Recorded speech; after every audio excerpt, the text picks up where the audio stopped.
Updates on current and planned projects. Chris mentions upcoming general seminar plans and a design fiction employee manual project with 3 potential narrative voices. Julian suggests waiting to choose the voices. Chris wants to start outlining and running ideation sessions. Jan is visiting from Tokyo and plans to build a team to translate the manual of design fiction into Japanese and discusses the Imagine Harder Festival and Summit in Tokyo for the spring of 2024.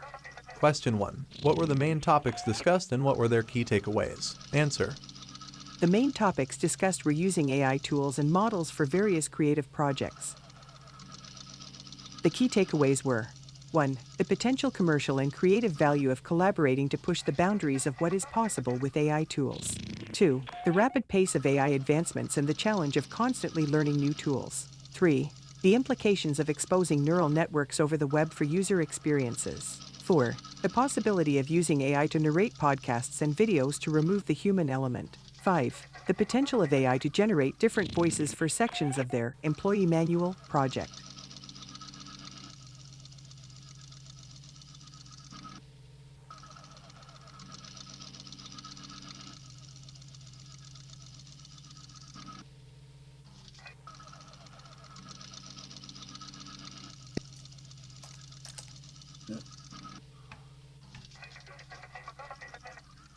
Still have one of those old Sony Walkmans. I have one as well, but I lost the cable. This one has a thing. It's just It's just the USB that pops up. Yeah, mine doesn't have it. Mine has a cable that's like proprietary. oh, it's great. And then Thanks, Sony. yeah. It's like from the old days of electronics, right? Companies were allowed to do shit like that. You remind me of Elliot in E.T. Me? Yeah. Do you know Elliot from E.T.? Yeah. Elliot. Yeah. Right, Dre? That's right. Remember Elliot from E.T.?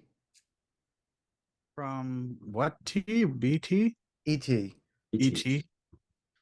He's the guy, the boy. The boy. Eliot. You mean Eliot?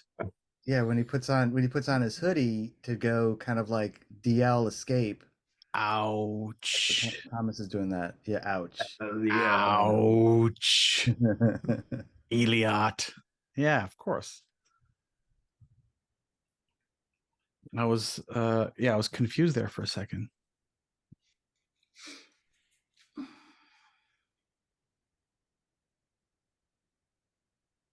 Julian, who's your friend? I was waiting for it. Will people think that I'm just the background? Hey, my name is Jan. I'm visiting from Tokyo.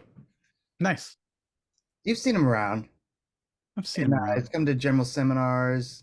He's the one who shows up from Tokyo at, what we say, it's like 3 a.m. in Tokyo. Yeah. Come to general seminar. Yeah. Yeah, so he's in town. We went to Just dinner. passing by.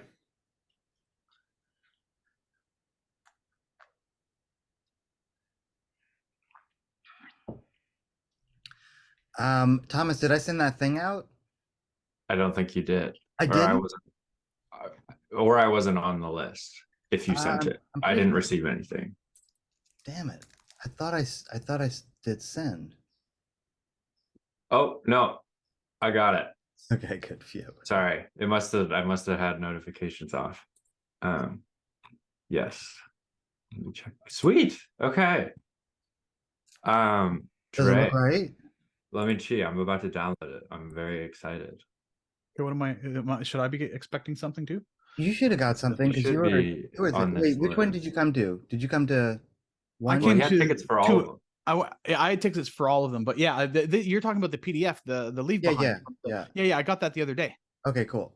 Yeah. No, that's great. I took a look at it, and I liked that it was like a little book form. That was all Thomas. Yeah, I like the design. It had kind of like a retro NASA look to it. The only suggestion I have is at the end you had QR code links and links. Just hit the link button in YouTube, like make it an actual hyperlink, so I don't have to like copy and paste it into the browser. Just click on it so you can use the hyperlinks. Okay. So I realized when I made the PDF and after I sent it out and tested it, that the whole URL wasn't a link. It was only the YouTube part. So, thank you InDesign or whatever. But I noticed that and I was like, should I redo it?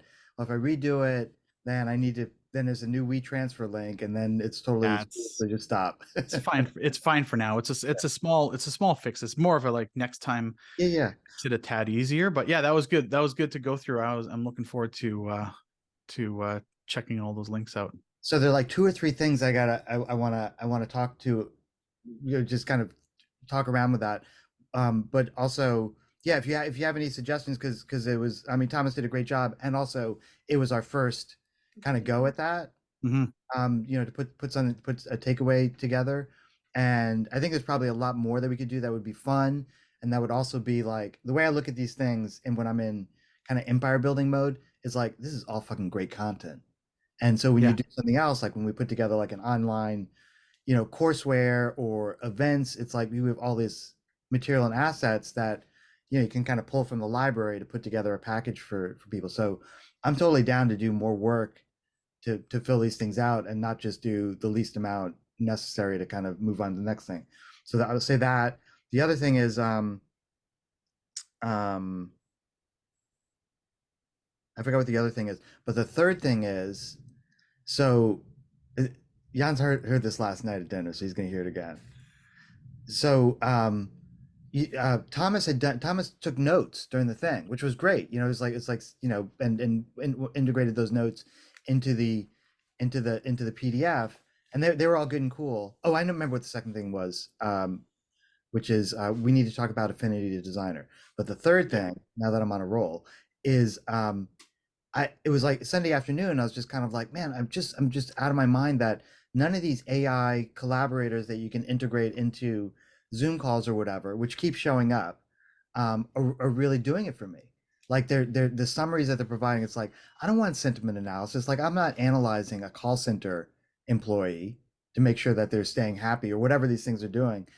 I just, I'm the kind of guy who I just want the parts and pieces and I'll cobble something together. Essentially I want an API. And I tried, Drew is doing a lot with Open API's API, and they, we've got a code base in GitHub that, kind of like messing around with, and I was trying that and it wasn't really working either. It wasn't doing what I wanted it to do. There wasn't enough, it was too, maybe it was too raw. It was like bare metal. Like I had a bunch of scrap metal that I needed to melt down in order to build a transmission. I was just like, I think this is too raw. And so I kind of gave up for a while, but then last Sunday afternoon, maybe because I was thinking, it's like, I got another free day. It's Monday's tomorrow and it's a holiday. I just started messing around and I started looking around. It's like, someone's got to have, and I don't know what it was about my query that led me someplace else, but it led me someplace. It was like, oh, this seems kind of interesting. There's like another API. And I quickly built like a little, it's 175 lines of code. Most of it is just decoration. It's just me with like kind of debugging stuff and reading in command line arguments. But the crux of it is maybe these 2 functions, maybe total of like 40 lines of code, if that. And I could get it to ingest an audio file, right? And then I could get it to summarize, but I could tell it how I wanted it to summarize in free text. I want bulleted list. I want a comprehensive detailed paragraph. And then once it's ingested the audio, you just get back like a long hash and say like, anytime you want to ask, you want to come back, just use this hash, right? So that's cool. I didn't even need the transcript, but that's the way that they're kind of working. So then I can then essentially put together in the code, I can just start asking this freeze-dried instance of the presentation questions. And so that's where like the Q&A, so the Q&A that you see in that PDF, it's still in JSON, but I thought that was kind of interesting, just to kind of not make it seem like we did it, but it's like, we asked Chesterbot a few things about this conversation. And the questions are like free form. Like you saw that, Dre, I can't remember what they are. It's like, tell me how Delphina kind of integrates biology with her exploration of possible futures. And then Chesterbot gives you back like, I mean, it's I was just sitting, I was like stunned. I was like, that's a totally reasonable answer. Yeah. Yeah, it's missing the, you know, the you know, the unique flair of the way a, you know, Delphina or whoever might respond, but it's like, that's good. You know, that's like an edited version of how someone might respond. Or if you know, if I said, Thomas, like, look, could you tell me how Delphina integrates biology, futures, and imagination in her presentation? It's like, yeah, if that was a class assignment, you would come up with something, and it might be that. But you know, it's like basically I could just ask the robot. And the thing that kind of floored me is that I can kind of keep going back to this freeze-dried instance of Delphina's conversation or presentation, or whoever's, and it'll keep answering. I mean, I haven't tried. I've asked maybe like a total of 6 questions, but I'm kind of curious what would happen if you kind of went back to it. And then I just started spinning out, because then I was like, just yesterday I was sitting down like, you know, I just started thinking, it's like all this content that we have. So every utterance that Camille's had, I could freeze dry it into a little can. And every once and again pull it off the shelf and be like, hey Camille, what color do you think I should make this? It's like that dude in Aaron Paul's character in Westworld, when he was talking to his war buddy. You know, and then you find out gradually, like, oh, he's not actually talking on the phone. He's talking to a freeze-dried instance of his war buddy who died in the war. Or something. Maybe he killed himself. I can't remember what it was. I mean, do you feel me? Like, or am I just the only one who's kind of like, oh my God? I mean, the people from the API place, like, I don't know why they did it. It's probably just like a sales thing, but they called me up. They were kind of like, wait, what are you doing?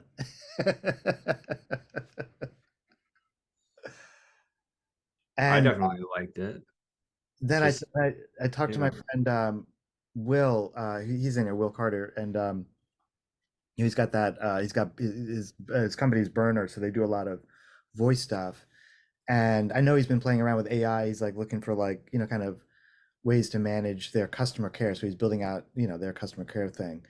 And he said, which was super clarifying, is like, the reason why all these things aren't working for you is because you're doing something different. They're all building for the enterprise. They're all building these kind of like, you know, meeting notes. And it's like, I don't need meeting notes. And he's also like, I don't get the meeting note thing. It's like, just go to the meeting and scribble some notes. But because, and that seems to me to be like both probably, you know, basically not interesting. So, but that's just me. And then also, like, kind of least common denominator. By that I mean, it's like, it's the hygienic, like, if someone's sitting in a room, it's like, hey, come on, let's get some ideas, people, and they're at the whiteboard, and someone's like, meeting notes, great, meeting notes, cool, you know, and then that's it. There's nothing like really. Wouldn't it be interesting if you could actually go back to the call and ask questions of it? People be like, why would we do that? We've already got the meeting notes. Yeah, I'm playing. I'm turning the I enterprise. think the thing that like these things miss a lot of the time is that it only captures this like explicit representation of them, and so that's why like the tacit side of it, the thing that you would have come up that was new in a new conversation with them, that would have combined concepts in a different way, it's not going to be present at all. And so I mean, I've tried this. I'm writing a post right now about like, how do you use some of these things to like I've been experimenting with like creating oblique strategy card decks that are geared for a certain domain. Yeah, Because some people, it's too oblique for some people. And so like trying to make it so it's confusing enough, but not too confusing is kind of like part of that. But then I think like, what would it mean for like John Boyd or Abraham Lincoln or someone like that to advise you about something? I think is an interesting way to consider decision making as well, more from a provocation standpoint. But again, like you wouldn't really understand what Abraham Lincoln was thinking deep down inside, even if you like parsed all of his stuff. And that's Ray Kurzweil's like dream about his dad. He could reenact him as like an AI. I've got a thought around that. It would be kind of interesting to do. I'm just putting my prompt hat on. It'd be interesting to collect a few things about a speaker. So let's say Delphina's speaking, in a general seminar. So what you do is you collect biographical information, some papers she's written, some blog articles that have been created. You amass this collection, and then you train it on that collection, basically calling it a secondary content, and then the transcript from the presentation is primary content. You have it answer the questions using primary content, and then falling back on secondary content for additional context to see if it actually brings up new ideas. But there's something in that world, some kind of primary, secondary, maybe even tertiary content that could make interrogating freeze-dried captions more useful.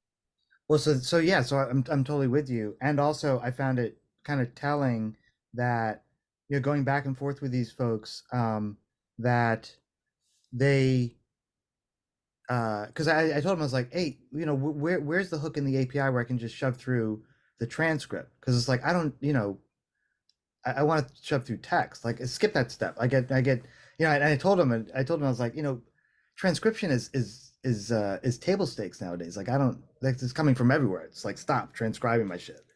And so it seemed to me that the real enterprise opportunity is to take the text and generate the, you know, the smallish language model from that, because it's like every law firm in the world, you know, wants to build their own model. Like, Dre, you're kind of messing around with this, like building models, like just put through like whatever, you know, all the volumes of, well, you know, I guess to a certain degree, like the OpenAI has already consumed that stuff. But if you want a bespoke model, it seems like these guys have everything built for that in a, but they're starting with the audio.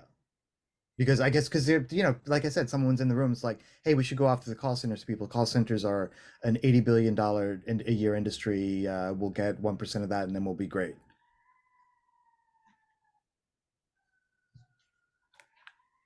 I don't know. I find it super exciting. Like, I can't wait for the weekend. Just to kind of dive into it. I think, and I don't mean this in a bad way, I'm happy about it, but like, you know, like I wrote summaries and put my notes in, and then like this AI bot You're out of a came, and job. it was like, You're oh, fired. this is You're out like of a way job. better and easier.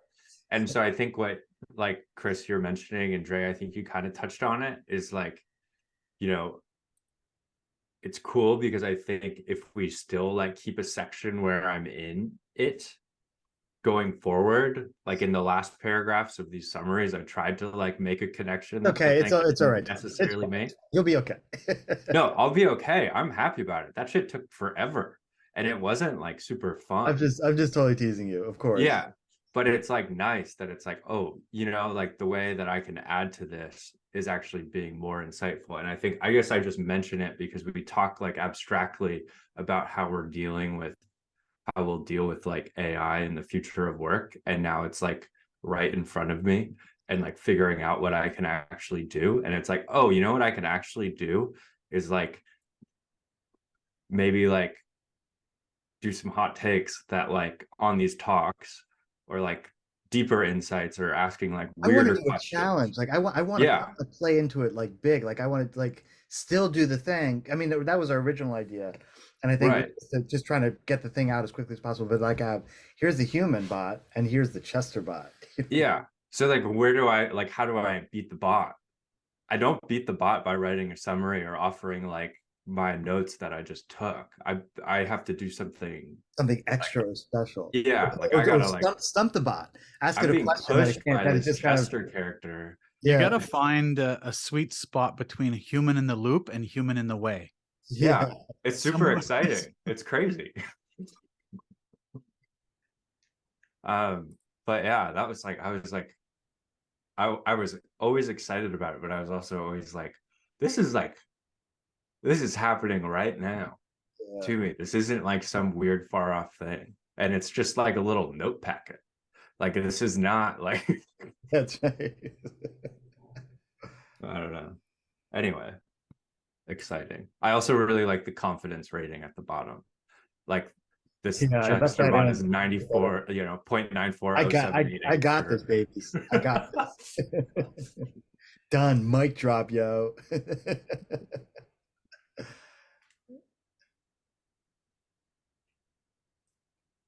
anyway. Yeah.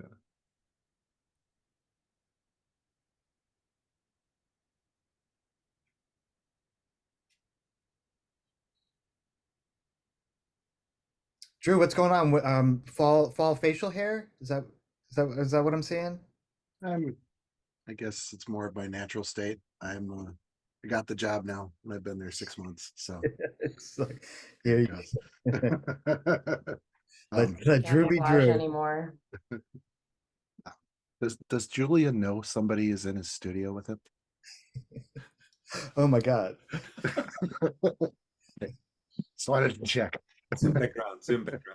Drew, I think that's just you, man. There's no one there.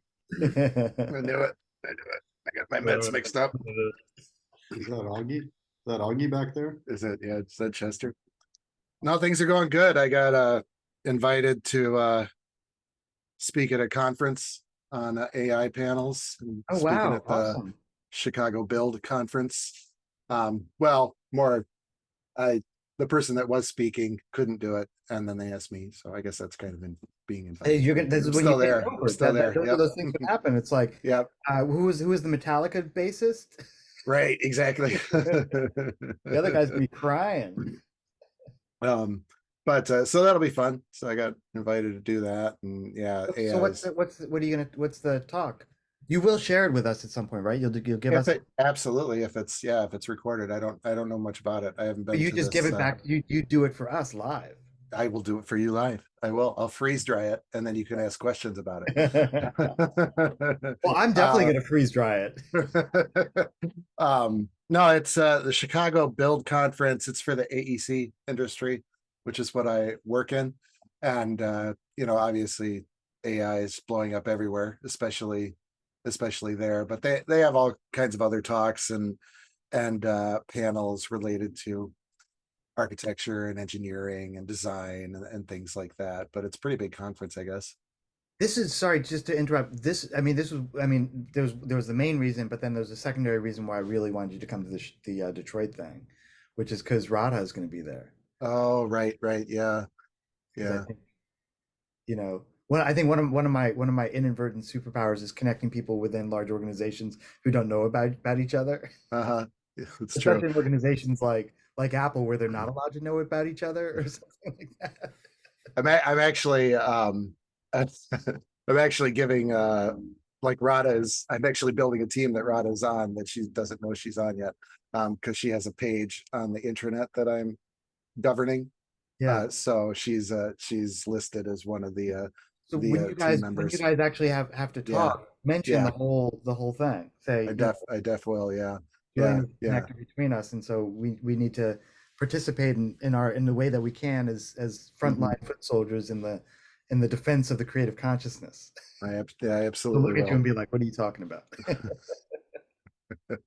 Yeah, I just haven't had an opportunity to reach out to her. I did reach out to Tobias when I first started, and he was really kind and cool, and took a meeting with me. And then he said I could just reach out to Radha, that she's super open to it. I just haven't had the opportunity. But yeah, she runs the she's a champion for like the sustainability site, or like the futuring site for the Americas. The Foresight area. So I'll connect with her eventually. But yeah, I wish I could go to the Detroit thing, but things just aren't. Things are pretty packed right now. Anyway, I went to New York in October now. This is you. When me asking you if you want to go to this guy's farm up in Woodstock. I hear it's going to be a blast, and you've been like, I don't know, man. I am so sorry. Times are packed, and I don't know. It's not. How long is it going to be? I heard it's going to rain. I don't know. It just sounds like a drag, man. I am over 50, so I mean that's kind of the pat answer when you get to this age. It's like, is it going to be loud? It's like I'm gonna drive myself. Are there hotels nearby?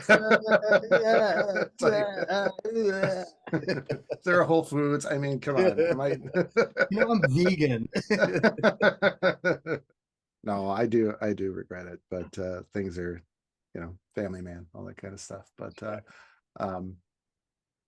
next time for sure. Hendrix played? What? Why didn't you tell me to go, dude? No, I love Hendrix, dude. No, but things are good. Yeah, having a lot of fun upskilling, kind of trying to be on the cusp of this new like no code, low code generation using ChatGPT to teaching people to use ChatGPT that have no coding experience to write code and then execute it and automate like huge portions of their job. And they're also like they have like 2 or 3 sessions with me, and then they're just off to the races and using AI to the hilt, right? You know, so I think it's going to be a bright future. Hey, so to that point, it's not I came across this when I was doing the thing I was talking about. I'll put it in the should I put it in the chat? I'll put it in the chat in the Discord. Do we still have that office hours chat? Yeah. Yep, still there. I don't know. I just came across this like this morning, and I started looking at it, and I was like, maybe this is a good prompt to play with the freeze dryer. And when I clicked it, I was like, what's Streamlit? Here's another thing. What the fuck's Streamlit? And I looked at Streamlit, and it seems to be some kind of like at least low code to get your front end going for a Python app, which is kind of what I'm trying to do. So it's like working with ChatGPT to try to figure out how can I do a what do you call it? Just get a front end built, simple front end. I don't want it's so hard with Python. Like that's like the last frontier for Python is to create a front end that is mobile, right? Like there's libraries now that can do it, but you have to package up all the libraries that you use. It packages it up in the app, and then so you could there'll be like gigabytes, right? Gigabyte size apps for people. It's probably an easier way because OpenAI has code for Node.js as well, which is much more accessible for building a front end off of. So that might be an easier way to go, because they give those examples too. Like if you go to the OpenAI's playground, you can get Python or Node.js code out of it. Yeah. Well, ChatGPT told me to look at Flask. Oh yeah, Flask is good. I mean, it's good, but I mean, they're also clunky. There was another one. Let me look it up. It was just in my I have it in my notes here for my work notes. So I'm running multiple machines over here, and it looked really promising. Just give me 10 seconds and I'll find it.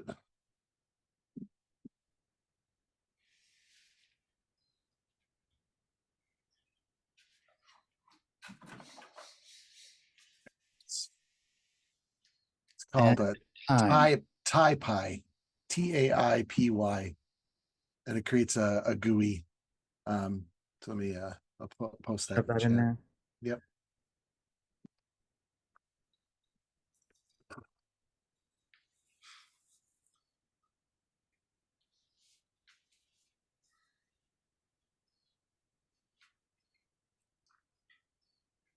Hey, Chris, I think we're almost, I don't know, I haven't actually looked. General seminar is coming up. What is it? Yeah, I'm going to do another social media push today, Yeah. just with like some stuff. But yeah, no, let me know what the current set is. I think sent an morning is email. going well though.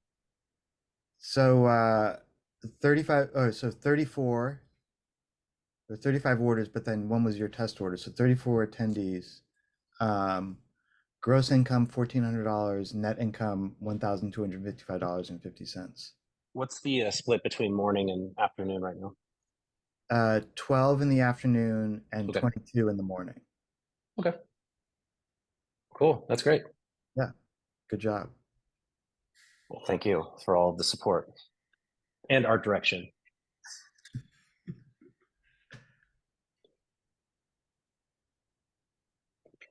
But yeah, I mean, I guess like, at any point do we want to shut off mornings? So, because I don't know how many people are just like, oh, I just prefer morning versus I can only do morning. You know, for like early, like the first couple seasons, I would cut it off, and then I just found that I couldn't think of a reason to cut it off because I Yeah, fair thought enough. like I think I was cutting it off because I was kind of like I don't even think I can get like 10 people. So like let me cut it off to 10. And then you know, you just kind of humbled by people's enthusiasm and desire, and you know, people say like, "Oh man, could you just squeeze me in?" Yeah, totally. Like, Yeah, that's fair. actually, I totally can't. It's not like there's a limit of number of seats that chairs, folding chairs that Edgar's got to pull out of the you know, from the basement. Yeah, And I I guess they, you know, there is a limit for this kind of thing because it is participatory, but I found yeah, that even when I have like 26 people in, try to get an even number, it works yeah, out just fine. yeah. Doesn't, Okay, cool. no one feels screwed. Well, that sounds great. And I guess like yeah, I'm just trying to think of what prep we should do for that other than just recording it and then random breakout rooms, basically, and then just a quick spiel at the beginning. But otherwise, I mean, I think we're good to go. But yeah, no, I'm excited to get some more kind of signal from people. I think it'll be great to, because then I think moving forward with just starting to actually put out a plan once we do these two, I'll do some analysis and maybe some machine-led synthesis to help with this, and then I think from there I'm just going to start building out like the plan. I think that's the next step after this. Is this, Are you talking about for the general seminar or for the overall employee for manual? the overall like employee manual Yeah. design fiction? I think like starting to just set in stone, not, you know, pencil in kind of the sections that we want to start creating, and then I think I need to. I didn't want to like distract people from the general seminar, but then I'll do the microscope game just as a trial to see if it helps build like a culture / lore for the organization. And then yeah, then I think it will just be like kind of like Green Pages was doing, is just like getting, you know, running regular sessions to ideate, and then people picking up items that they want to help write. I think the you know, question that I have are like, how strict should I be about enforcement of style in this type of thing, especially because there's probably like 3 different writers that I've been thinking about. There's like the original employee manual writer, there's the HR person that has to update everything as things keep on happening, and then there's like the hidden like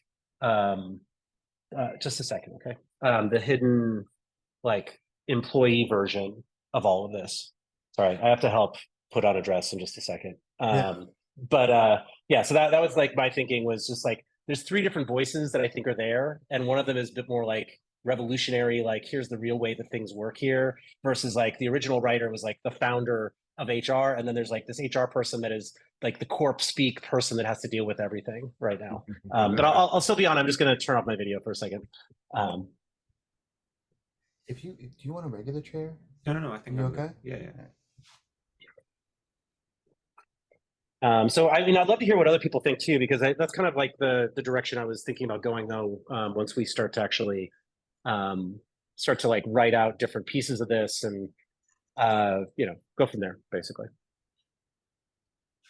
Our projects are very different, but I think worrying about like what voice to choose, it might be worthy like pushing that back, or like knowing what you want, but letting people start writing and just like get into it, and maybe you come in at the end and like yeah, that's a good idea, bring it all together, but like getting people to participate, that might be I mean, you don't know, like there's no way to know, but that can be like a tough constraint for people to deal with, especially at the beginning.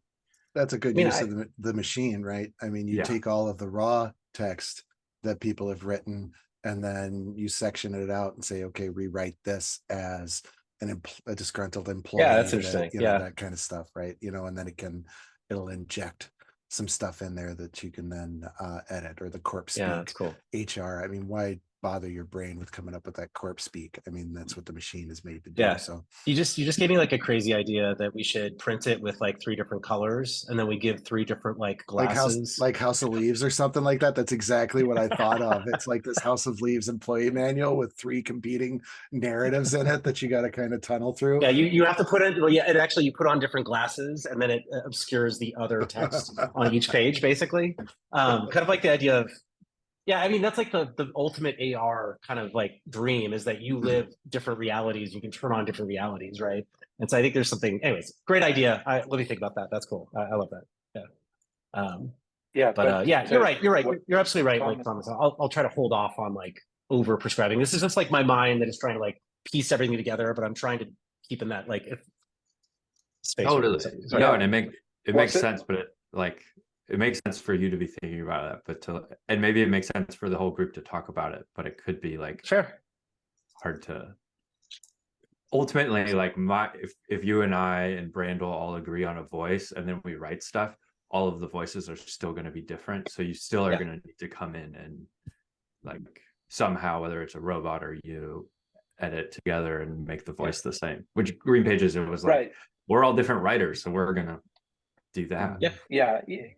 At this point, you don't necessarily know how much of each you have, and that's going to inform the way that you sort of try to pull one thing toward another, or to make use of them in an alternating way, or whatever. Like, there's so much creativity in the edit based on the actual availability of the raw materials, and you don't know how much of each or what it looks like yet. And so if you don't know enough about that, then just get it and assemble it and make it, and then lay it out and see what you got.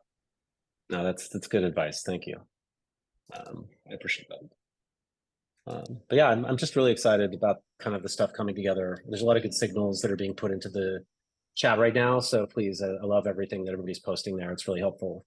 Although I did, someone on LinkedIn was like, all of the sources are really negative. And I'm like, half of these sources are just like regular, they're actually reality links. Like these are actual sources manuals and stuff like that. So that's where the liquid, like the super liquid teams post came from, was this, they thought it was a very positive outlook for the future of work, which also, like, if you take the other side, there's like a lot of probably bad things that will happen if this was the truth of the world.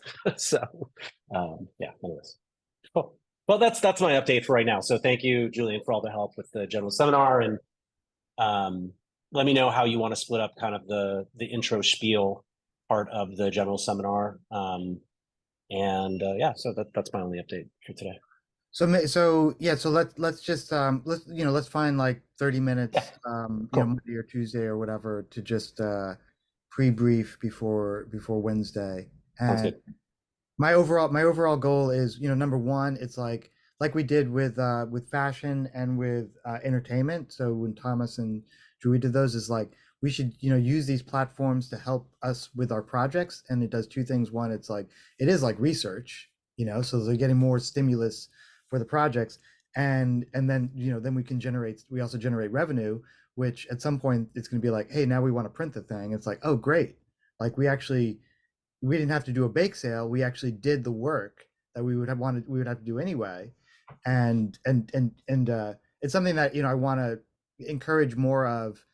The platforms are there, and as people do them more, like, so you do this one, maybe you'd be like, I don't know, maybe in like 4 months you'd be like, hey, can we do another one, got a little bit more focus, actually I want to change the topic area around, then we can do it again. And then at some point it's like, I don't need to come to your McDonald's to make your burgers, you got it all sorted out, I just set up a few things and turn it on, and you encant the spirit of Near Future Laboratory.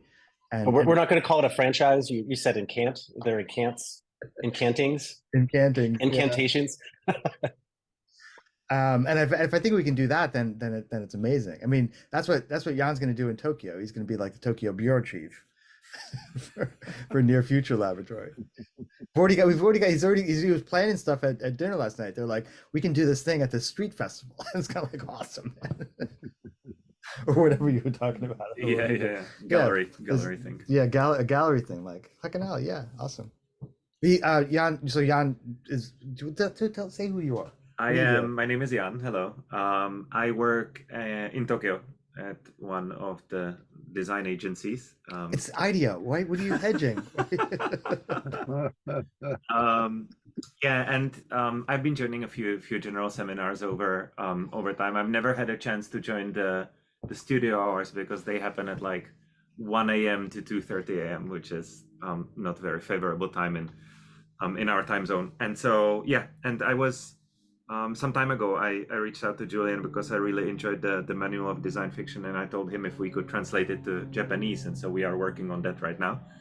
We found a translator, we found a book designer, and we'll do and we are kind of hoping to do also a book launch event sometime maybe in April next year, it looks like, and just do some version of Imagine Harder Summit or something like that in Tokyo. And we were kind of jamming yesterday on, maybe pairing it up with some workshops or seminars and maybe also some exhibition of design fiction stuff that we could do in some public gallery in Tokyo, and making it like a week that people could just hang out and interact and have fun, because the city is worth visiting. So yeah, I hope that we can make it also accessible to all the others. And at some point, Julian, I would like to also jump with you a little bit on the business model of the event, because I think it would be great if we could sponsor some people for flights and hotels and stuff like that. And I think that we can figure something out between IDEO and the NFL crowd as well. Cool. But maybe that's a topic for another time. Yeah. Business model. So that was a self-intro / a pitch. Fantastic. I want the manga version of the manual of design fiction when it comes out. Yeah, so. That's what we were talking about yesterday, that we should at least do the book cover, Yeah, yeah, 2 book covers. I'm into like the multiple book covers. Right. I love that. I love that. Yeah, super exciting. Because then it's obsessives like me, like they buy all copies of the book cover. Totally. So they have 4 copies of the same book. And maybe this time I'll have them as different SKUs so you can pick them out. Just too complicated. Only if I can arrange it on a wall and then make it. That's right. Yeah, it's like it becomes like oh my god, this is like the unlock for the 6th realm. My local public library did that, and the kids, they had the books and each had a number on it, and they did a clock on the wall. Amazing. There it is. It's working. I'm super excited about that. Yeah. Yeah. Me too. Also, there is a few other interesting outfits in Tokyo that are kind of more Japanese, but they try to do different things. I don't know if maybe you have heard about them, but Wired kind of created this science fiction prototyping lab, they call it, and they teamed up with a few Japanese science fiction writers and are doing kind of like futures, but more kind of storytelling stuff. They are interested in collaborating on that. And then there's a few other people who are kind of like doing design fiction, but also selling that as products. And I think that we could put together kind of like a local I love group the of idea. people Do and design blend it fiction that sell together them as products. Yeah, totally. That's you can look them up. It's called Konel, Konel. Sorry, I didn't want to hijack the. No, this is what we do. There's no hijacking. Yeah. KONEL.jp, I think. Oh, yeah, it this is. one. Yeah.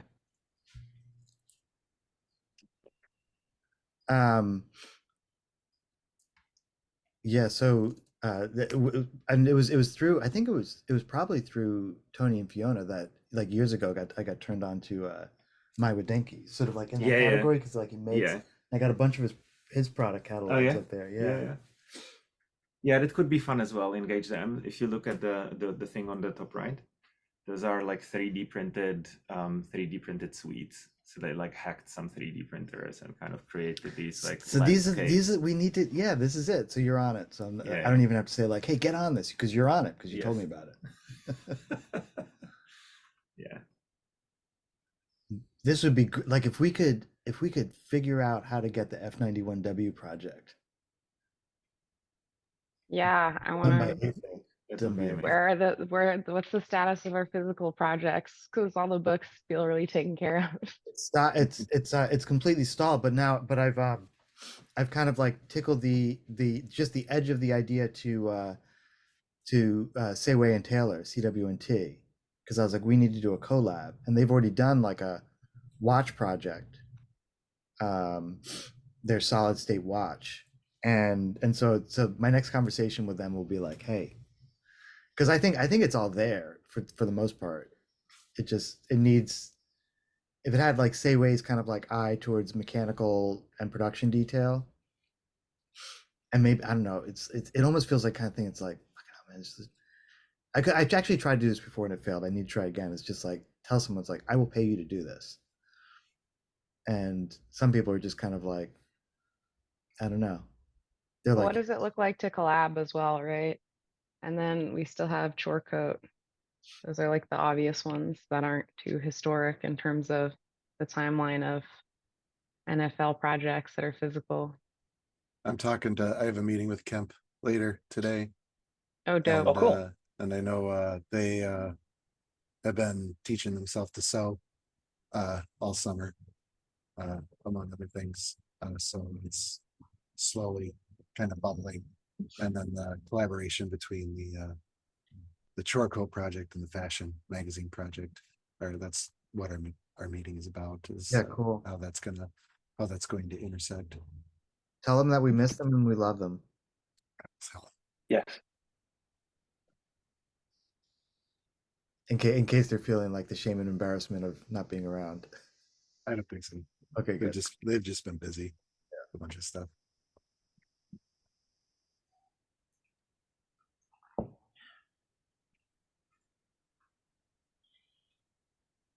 Algorithm. Look at this. This is beautiful.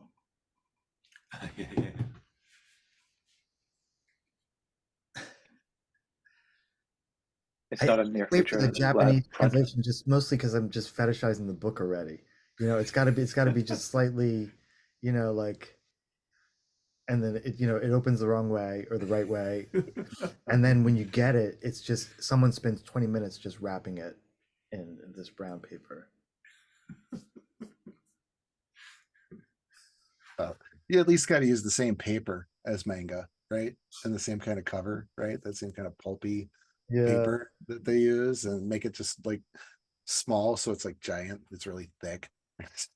It's just like oh my god. Yeah, I was with my nephews a couple weekends ago, and weeks ago, and we went to they're like super, I mean, they're so into manga. It's like, how did this even happen, you guys? And so we went to Japantown, and there's one particular bookstore, or Little Tokyo. There's one particular bookstore which is just, I mean, your head starts leaking fluids because you're just like overwhelmed by like, oh my god, this is weird over here. Wait, no, this is weirder over here. And they were just kind of going through the manga section. They're just kind of like, wait, I think I'm up to number 37 in this one, so here's 38. Is that how you pronounce it? Jackson got one book. I remember he got one book. He's super excited. We're in the car and we unwrapped it, and I just saw his head drop. He's like, and I was like, what? And because one thing is like, oh, you got to be careful because they're all wrapped that it's not in Japanese. It's not, and so I was like, oh no, is it in Japanese? He's like, no, it's even worse. I was like, what? It's got no pictures.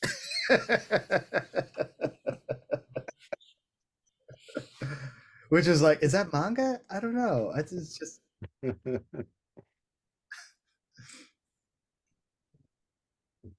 No, they found something, and as a matter of fact, the stuff was like too voluminous for them to pack in their overpacked bags anyway, so I had to send it to them.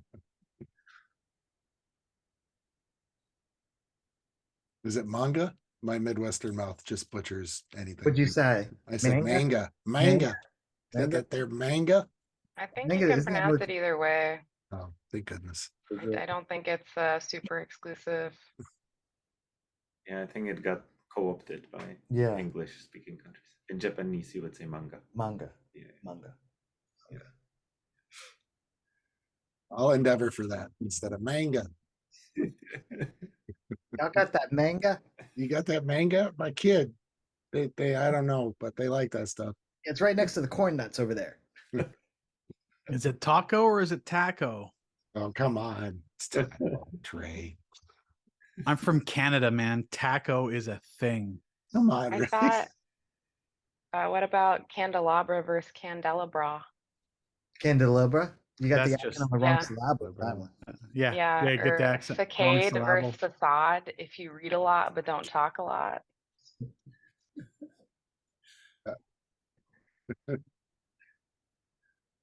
Sorry, Brando. I think I interrupted you because I'm getting carried away over here.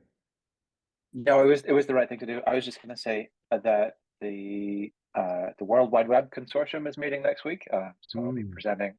I've gotten legal approval to Oh, wow. make some more modifications and additions to the virtual reality aspect of that. Wow, But there's also fantastic. quite a significant track about how we all feel about AI on the web and AI over the web and AI with the web and technologies and stuff like that, as well as a group for WebNN, the idea of how or if neural network kind of capabilities might be directly exposed over it. So it's all going to be super exciting. Wow. It's in Seville. I am unfortunately not going to be in Seville, so that means I have 5:30 starts, and then a 2:30 start on Friday. So that will be fun. 2:30. 2:30. You mean 2:30 a.m.? Yeah. In order to be able to meet everybody where they are. But yeah, it's going to be really interesting and exciting because it's the first time we've been able to talk about this VR stuff with Vision Pro actually announced, not yet released, but we can say like, here's why we're doing this. Here's why we're doing that. Here's why you're not doing that. So yeah, it's going to be interesting and a little part of the near future in terms of what people are able to kind of build with and on. That's amazing. Consistently impressed by you, Brandon. Yeah, it's amazing, man. I'd be fascinated just to, yeah. I'm just like, what is a neural net kind of like if it's like integrated and just kind of out of the box for web experiences, what that even is. Aside from like, like right now, the road kind of chat, like, yeah, like ChatGPT to a certain degree becomes like an alternative to Google for particular kinds of inquiries. But what is it when it's just, that's just what's going on? Yeah. Well, Like the magic that was Google, sort of, like when Google first became available, you're just like, oh my God. I used to have to go to Yahoo and like go through like a stack of kind of categories to try to find Web a rings. restaurant. Yeah. So, I mean, people have just about everybody, especially mobile phones, have special silicon for neural network kind of things happening these days. So, one really basic thing is that rather than all of that kind of stuff being kind of simulated on general CPUs, which are good for general tasks and bad for the specific one, being able to actually submit things that are the right shape to the right shaped silicon would mean that people would be able to run these things much faster and in a way that the system is able to kind of recognize. What that means for what kinds of nets and training data and stuff like that is already out there. I'm not sure, but Apple uses machine learning, doesn't call it AI, but it's machine learning for being able to make sure that it can separate out the profile of the silhouette of your cat for the stickers, like the emoji stickers and stuff, or autocorrect, things like that. So the web is increasingly an interesting place, but it's also sort of powered by 1,000 boring sort of use cases like that. So there would be really simple things like image or object classifiers. There's one proposal for being able to see where your face is in the camera, which is machine learning. It's about you. It's something where like actually your specific device knows more about how to find you, or would be allowed to know more about you than other things would. So if you don't need to know what you look like, just where you are in the camera feed, then that would be a really great thing for a browser to do. So those kinds of things. But then like what that means for what Walmart.com looks like is an interesting thing to be able to play with. So yeah, it'll be cool to show. to sort of talk about use cases and what people would actually end up seeing out of these things, and also design some of the shipwrecks. Would your presentation be like open enough that you could give it to us? I'm assuming because it's W3C, is that right? Yeah. So the stuff that I'm doing is not around the neural networks, but around the 3D and the VR and stuff like that. I mean, yeah, I can probably, I suspect I can talk about what we have proposed and things. The meeting minutes and things like that are also public. So yeah, well, like right now, what we're doing for Vision Pro is just working on having the ability to see 3D models in a page, and to be able to kind of fiddle around or manipulate them and things like that. And one of the things that's obvious is like products, but another thing that's really fun that I've managed to get a couple folks inside the company hooked on is being able to use it to navigate multivariate, multi-dimensional data sets, and sort of understand like what sort of the radio frequency resonance implications of picking these kinds of components in a circuit are. That was really cool. It was a sort of a fishing expedition. When I made that video, what's a person design as an exercise in applied cognitive science? It was before Vision Pro was announced, and this guy was like, what if I could use the implications of this to create like a 9-dimensional space to navigate RF frequencies? And I was like, yes. So it's working. And yeah, hopefully we'll have enough of that kind of stuff for people to be able to see the legitimate value that this has, other than just kind of being able to like dress up as a level 60 paladin and run around Wikipedia. Although I also have time for that too. Now, Brendel, are you also invited to the ICANN shadow organization meetings in the undisclosed island to decide which new web suffixes there are? I'm not on ICANN. I have been invited to weigh in on Unicode stuff before, but I haven't contributed there. But okay, well, you let us know. Yeah, let us know. That's where the money's at. Yeah, that's from what I hear. Yeah, I would like hot dog emoji. I think that would be good.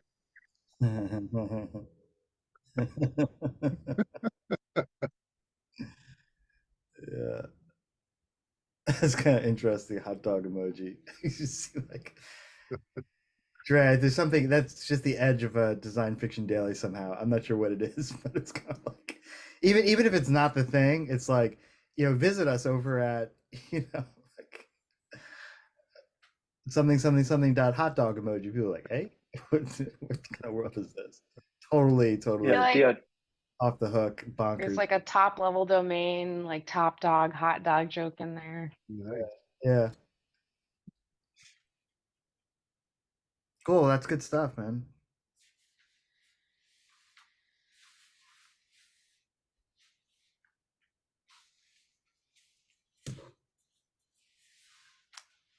So going back to AI, did you guys hear that Claude released Claude Pro recently? So you were talking about like larger context windows recently, Julian, for like shoving in tons of text into the context window. Claude has a pro version now, just like ChatGPT, and they have 100,000 token window. Oh wow. Is that a lot? It's a lot, man. So much. I think I'm waiting for my invitation. No, well, you can just get a pro version now. So that's not to get the API, which is they've had locked down and just kind of give out to people that are, devs that are building things. But now they just like this week released a pro version so that you can use the web browser version. I've used it. You can upload like 10 PDFs at least to it and have it summarize and juxtaposition and do synthesis between all the different PDFs. It's still not an API. It's not an API yet. No, they have it, but they're just releasing it to, I guess, the serious people. Yeah. So think Drew just dropped an implicit brag. Is that what we're supposed to read I from? don't have access to it. Not serious. Endeavor to not be serious anyway. Oh, here's I'm Cloud serious. API, information about access. Maybe I did ask for access. I've asked for it like 10 times, but they have a pro version for the web browser, which you might or might not find useful. I think for the moment I'm going to stick to like trying to build something from parts. That's what I do. That's what I do. It would be nice if the context window and for OpenAI's API was a little bit bigger, because chunking out text, you can kind of lose cohesiveness. Yeah.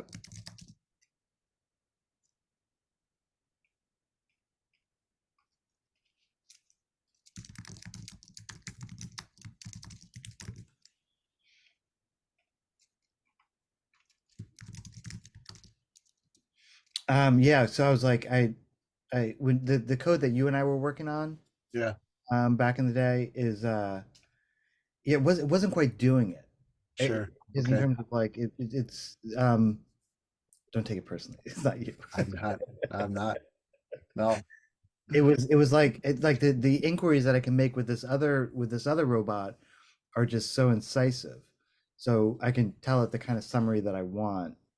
It's a different API, same API, or different one, API. different model. Okay. Yeah. And so I can be very, very kind of incisive about Cool inquiries and the questions. It was let me here it is. 001 summary.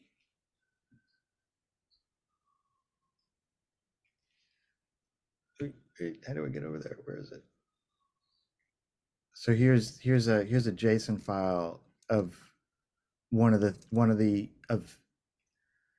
this model's my inquiries with this model based on a presentation from Super Seminar. Nice. What's the model? Is that top secret? No, it's not top secret. It's an outfit called Assembly AI, I think. Oh, okay. Yeah, that's that one that you posted. Yeah. Yeah, that API seemed really, it was like just a couple, even less lines of code. Yeah. I didn't get a chance to monkey around with it. And that's what you were talking about earlier, is like, because you're like skipping the transcript and just want to use the text. Is that what you were talking about earlier in the conversation? Yeah. So you can't do that with this one yet. I mean, like I asked him, I was like, I think you're missing a trick, but their business model is different. So you basically shove through the audio, and then well, then just use 11 Labs to narrate your re-narrate it, and then shove it through the other API. I mean, most of what I have that would be interesting to play with right now happens to be audio, but I'm just kind of like, but hell, what else? Yeah, I'm actually really interested in using 11 Labs to narrate podcasts. Just narrate scripts and just like completely take the human. So I'm much better at like writing it than I am like when I record it. There's just a terrible, like I'm not set up for it. And there's all kinds of, you can hear the keyboard and the kids creaking on the old house and stuff. That's like character. That. It's called character. I think so, but I get a lot of criticism when I like it. I was going to say, I'm actually a fan of the raw. Yeah. Well, good. Okay. Well, I got some fans, but I was thinking of using 11 Labs to do it, or you could use it to give voice to, like, if you like interview, like have AI interview you, or you AI pretending to be some kind of near future celebrity or something like that, right? That you're interviewing, and then you can use 11 Labs to actually speak that narration and have a like a near future interview. I have time travel. a friend that has a startup called the Real Human Project, and what they do is they interview people. Like it's for like corporate internal stuff, where like an AI will interview different people within a team, and then those podcasts are shared internally to like help everyone get to know one another.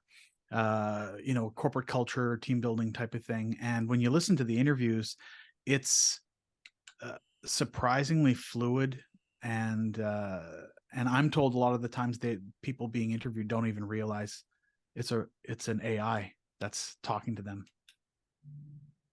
Yeah, tech is great now. And Drew, I think I'm with you on this idea of using AI to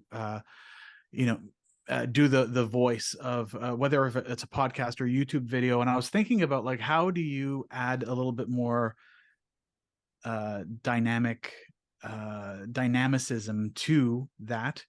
And if there was a way that you could fluctuate the rate at which words are spoken so that it's not always reading at the same cadence, Yeah.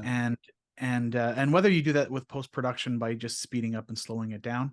I think there's ways of how do you add imperfections to an otherwise perfect AI narration? 11 Labs has sliders for that, right? Oh, I didn't realize that. Yeah, they have sliders for style, and like the further you move it, it's just like temperature on an LLM, and the further you move it to one side, the more exaggerated the style gets. So yeah, so you can and it gets kind of weird and creepy, but you're like when you're doing it, but you could do it with your own voice. You can do it, you can clone voices, you could talk to Brad Pitt and then, make it exaggerate the style or something like that. So, but yeah, look at 11 Labs. It's and it's a really the Pro is like another $20 a month. That's kind of what everybody's hitting. Thanks to OpenAI for setting that ceiling so low for us, for us average people. The ceiling's low for now. For now, yeah. Right. They're waiting for a certain market proliferation, and then it's true. Well, OpenAI want to make it cheaper, and they want to make it faster, and their goal is 1 million token context window. That'd be great.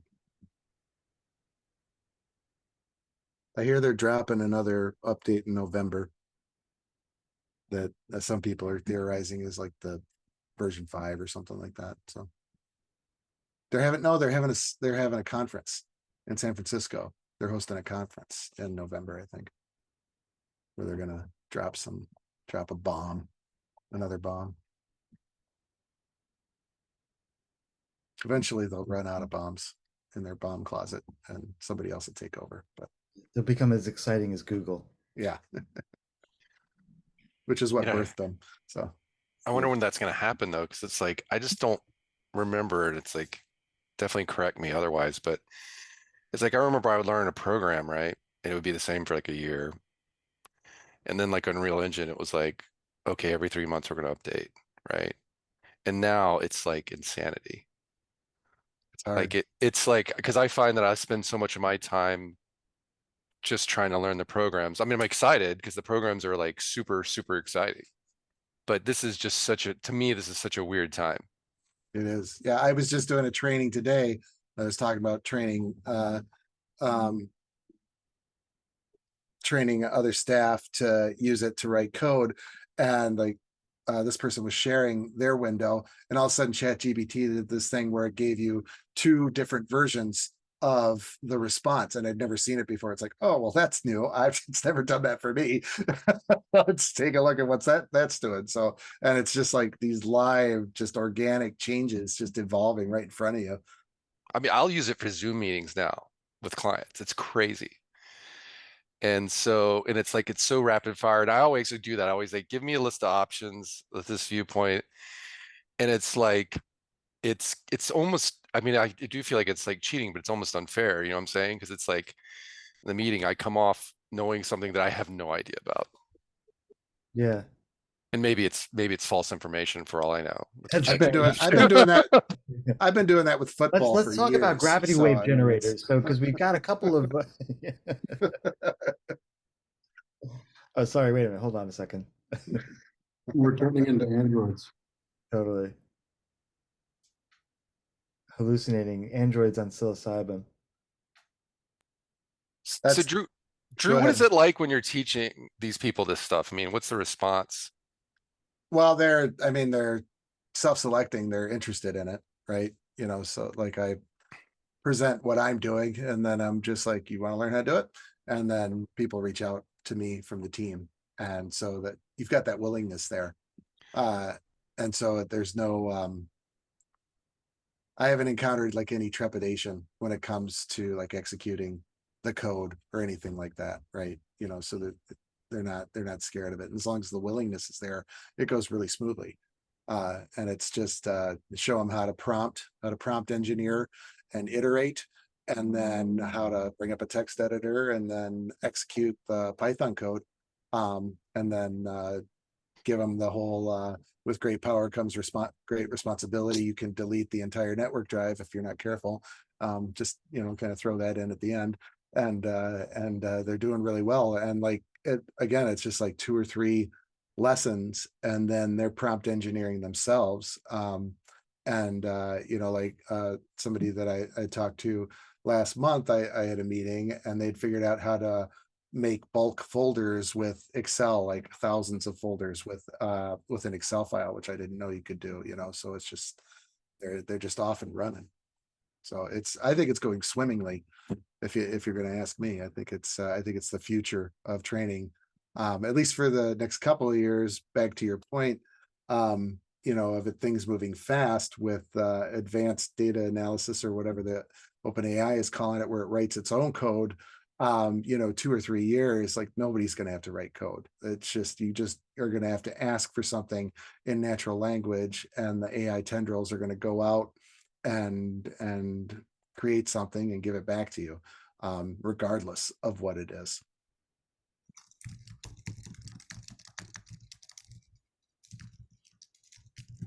Do you find, like, when you're giving examples of prompting, are you being really general or specific to these people you're training? Like I'm kind of riffing on the idea that of what you just said, that pretty soon you just have to explain it in normal language. Mm-hmm. But I mean, go ahead. I try to be specific to what they need. Sometimes it's difficult to get them to that place where they understand the gigantic capabilities of like Python with anything on your computer. Like you can essentially ask ChatGPT, can Python do X? And X can be just about anything, and there's a library for it. So prior to that, it's pretty general, you know, and I have, you know, but very quickly it's like, okay, now I have something that a problem I want to solve, or something I don't want to do anymore that I want to automate. So they're already coming with their own ideas.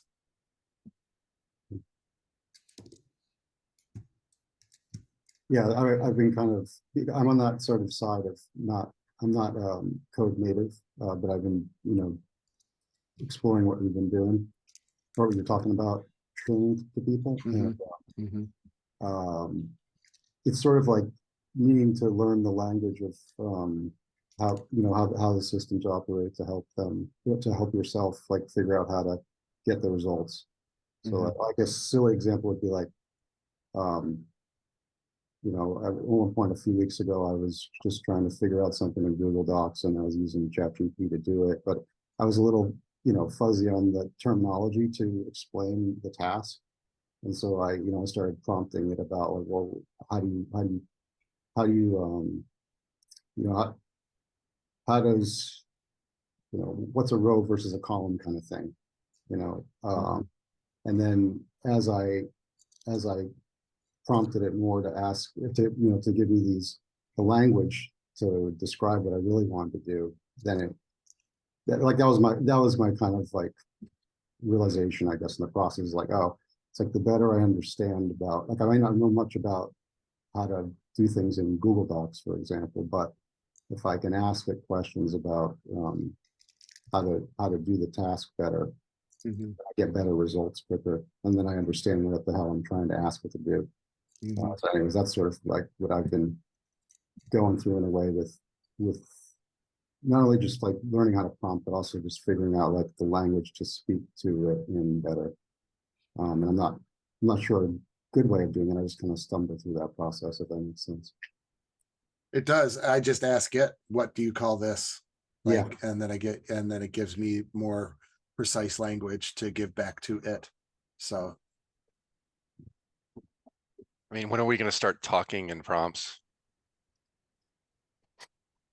I mean, slash imagine. It's a good question. Let's ask ChatGPT. I had this realization when I was, because I've been playing around a lot with Code Interpreter to do a bunch of stuff, and you need to have some programming knowledge to effectively use it. I've been going on about English being the next programming language, which I think that there's natural language being the next programming language is a thing. I posted a couple of musings from Design Fiction Daily on in the chat. But the more that I'm doing it, the more I'm realizing that you have to have a better understanding of the structure and the syntax in order to effectively use it. So there's easy prompting, which is just natural language, and then there's effective prompting. And effective prompting is when you know enough about the details. And Drew, you're right, you can ask it like, what are these details that I should know in order, how should I ask you these questions? And you can get so far that way, but I've tried to assemble things that it can't entirely produce on its own. So I'll flip over to Notable, which is a different notebook system outside of but it can't always do everything that you need it to. So sometimes you have to assemble install libraries on your own machine and then run it through Anaconda or something along those lines, so that it gets a little bit more complex. So I don't see programmers going anywhere anytime soon, but I also see that when I am asking it to do stuff, it's not quite getting it right a lot of the time. So I'll run it and I'll say, oh, this doesn't work. I see what you mean. I'm going to update the code to better reflect that. So it feels like you're working with a junior to intermediate partner, and they're going to make a lot of mistakes, and you need to course correct them. And if you don't realize there's a mistake, you'll let it slide, and it just won't work. So there's still a lot of knowledge required to do anything worthwhile using Code Interpreter right now. But yeah, the next thing I'm going to install is Open Interpreter, because that just got released this week. So it's a local install of Code Interpreter, which I think is going to be good for some of the client work that I do, because they're weary of uploading documents to someone else's server. Yeah. So just have them upload them to yours. Yeah.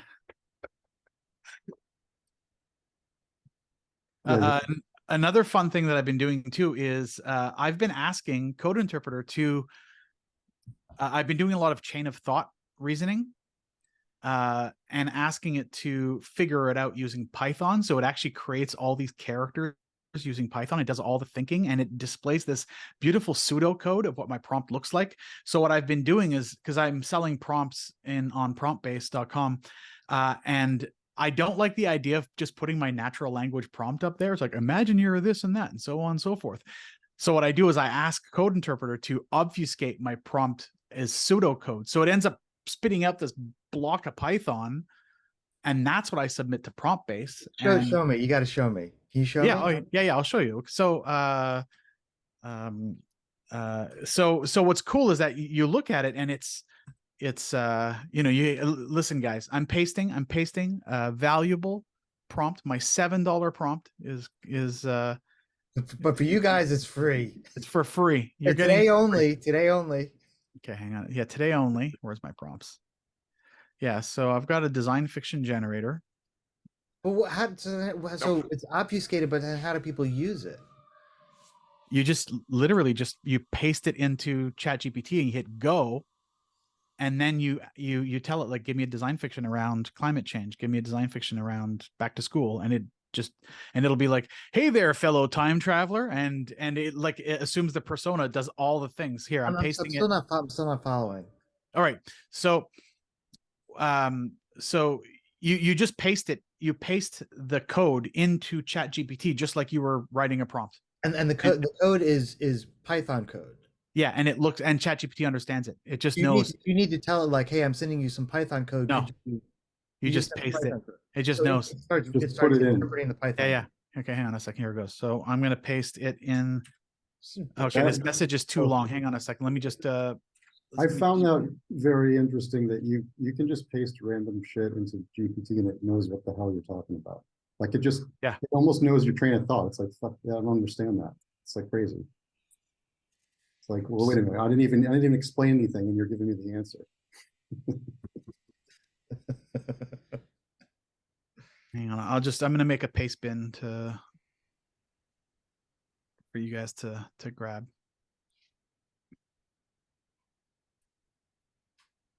There we go. And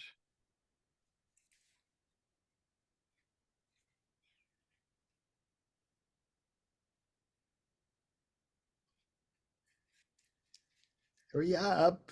My God, where is it? it's coming. It's coming right now. Boom. There you go. Clicking the link.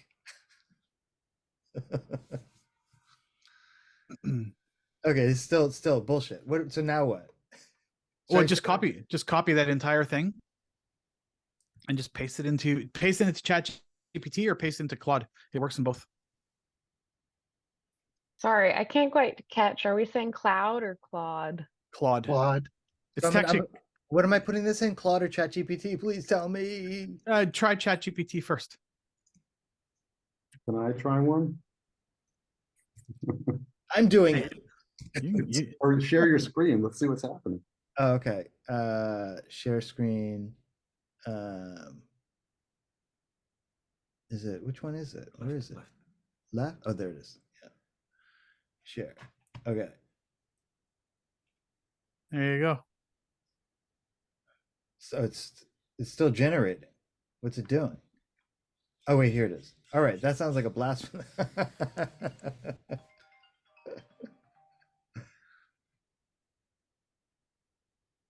Okay, so So you can ask it a question. You could say, "Give me a design fiction about insert topic." okay, so it's lightly obfuscated. Yeah. I mean, to the layperson, they're going to look at that and probably give up. The reality is, if you just kind of hydrate this and do whatever it says, kind of thing. Yeah, and then it'll do what it says, and they won't know exactly what's going on. Realistically, if you just go in the prompt and just say, "Can you convert this initial prompt into natural language?" It'll just write a sentence for you, and you'll get the gist. It'll just turn it into English. Okay, I see what you're doing. But it's it's interesting that this when it interprets this code, it does its thing as opposed to writing out the prompt. That's really interesting because it's just like classes and a function. Yeah, that's super interesting. And it assumes the character of the time travel blogger. That's really neat. Did you see that somewhere, or that just came out of your giant brain? That just came out of my little brain. That's wild. Dre, is this because I was obsessed with, because I was posting stuff to prompt based and I was asking it to compress or obfuscate, and it was both languages, Claude and GPT, were saying, "Oh, it's important to be transparent. We shouldn't be encrypting your prompts." And it was giving me some bullshit answers. And then I started doing stuff like, convert this to ROT 13, and maybe no one would know it's ROT 13, right? And GPT would know what to do. And then when I was playing with the code interpreter, I realized that when I was testing chain of thought reasoning and watching it create classes of just ideas and critiques, I just asked it to just turn it into pseudocode, and that's all it is. It's just convert this prompt into pseudocode, and boom, you got something that looks complicated. That's cool. Good stuff. This again, Dre, so we got to just get our shit together and get this get the generative AI super seminar. Dre, do you it's probably I need to get my shit together. Actually, and Thomas, you're all good. We just need to find a date. 'Tis the season. Tis It's the the fall. season. Everyone needs to do the summer cleanup, you know, onto the fall. Where's my We're all getting our shit together, Julian. You're not alone. I know. Dre, is this at all it just made me think about the thing that Random is doing with Poe, like to kind of Oh, with Poe? yeah. Do you know what I'm talking about when I say that? Yeah. Wait, what? Uh, Wait, No, what are you talking about? Something else? Oh no. well, it was Random that was doing Yeah, Philip. he's Philip- super into Poe. He's making all these Poe things. He's like, check Yeah. out my Poe. Yeah, yeah. Do you see it? Yeah. Do you know that process? Is it a similar Ish. Well, the thing with Poe is that it's Poe, you can use a number of models Mhm. and it hides your prompt behind a wall, so you can make your prompt available to someone. So what they see is they just see a text box and your prompt is behind it and they can just start typing it in there. I believe they may have created like a user-based paywall so that you could charge. Or at least that was something I heard that they were going to do. I think that's going to be a big thing. You could do that. Whereas prompt based, for instance, I linked to my prompt base. I've got 2 prompts that are up there, and if you buy it, then it just sends you that the text that you can use in ChatGPT or Midjourney or whatever. But it's transparent. You see the prompt, whereas with Poe you don't see the prompt, so it's still a bit of a mystery. So when I used Random's, he's got this one prompt that I really enjoyed, and I asked him to just send me the prompt because I needed to see how he was doing it, and he did, and yeah, it's really complex, a lot of nuanced ways of thinking it through, and it just generates really good stuff. So he's got a knack for writing really cool prompts. Yeah, that's cool. Yeah, that's a good explanation. I was because he built one for the I think the electric shepherd, I guess is what he called it. We were talking about it, and yeah. Anyways, so that's interesting. It's like it's sort of you're doing a transparent process, and that one is just more behind the. Yeah, this one's more transparent. Like once you have access to it, you can just copy and paste and send it to all your friends. So the one person who bought my prompt, maybe he's just he's got it posted as a BitTorrent somewhere. Prompt piracy. You're selling prompts? Yeah. It's prompt base. You gotta check out his prompt base. Yeah, prompt base. Yeah, you gotta click on it. Gotta click on it. Support I'll gas no Grant's bricks. an artist. He's Support relying on the multiple artisanal streams of prompts. income model. Homegrown prompts, home built prompts. DIY. Yeah. What are you? Is it artisanal? Is that still a thing, or is it like I don't know, it's like linguistic, culinary prompts? Yeah, corn-fed prompts. Farm to something, farm to input box, table, like farm to table, but like farm to keyboard, data table, farm to keyboard. Yeah, farm to pivot table. Can you transport prompts across international lines? That's another Design Fiction Daily. Here we go. You gotta, that is a good one. Yeah, there's a customs form for putting your prompt into prompt smugglers, prompt mule. Yeah, that's right. Well, it's incredible concealment. They had it at the bottom of a bus, and you got some prompts in your blockchain. Yeah. Could have been a real problem. It's just a manga. It's just manga that's been it's encoded in the visuals. AR encoded in manga. Yeah. Totally. You take a picture of the manga and you get an incredible prompt on the other side of it. It's like a Neil Stephenson novel already. And a physical artifact.